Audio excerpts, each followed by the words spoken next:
There's big conversations and big concern now in education around creating real-world authentic learning experiences, and I think that maker education is one really powerful way.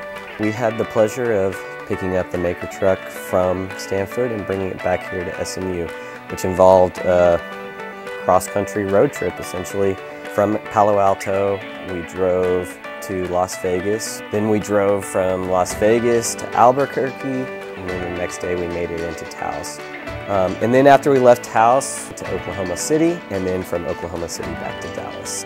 The MakerTruck, as it exists now at SMU, we inherited it. There was a product design project at Stanford, and they came up with a mobile makerspace for kids.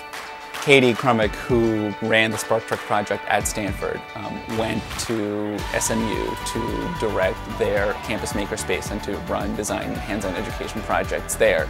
And then we all decided that, hey, wouldn't it be fun if the truck got to go with her? We knew in the move to SMU that we wanted to rebrand and refresh the identity. So we just made the truck outline and then cut that out on these huge stickers, and it was such a mix of letting go of the old version and also charting our own course for the future.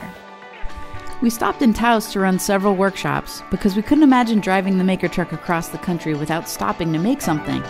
The Bud Center here at SMU has great relationships with organizations in Taos who are asking similar questions about how to reform education. We stopped there and ran 2 workshops with kids and a teacher professional development session.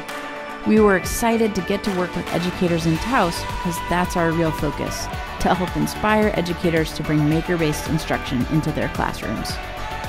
We no longer think of children as buckets into which you pour knowledge. Kids are people who experience learning. They don't sit and passively let it happen to them. And so maker education is incredibly important to the future of learning because it's how children think and act. And if we want learning to stay relevant, then we have to figure out how to make these kinds of projects work more effectively. With the arrival of the MakerTruck in Dallas, we're really excited to launch a maker education project at SMU that's entirely focused on working with educators in K-12 schools. Over the past few months, we added all new vinyl coatings, and it's just been completely transformed from what it used to look like. Our big goal is to help local educators meaningfully integrating this way of teaching and learning into their classroom that's sustained and helps them also think about their practice.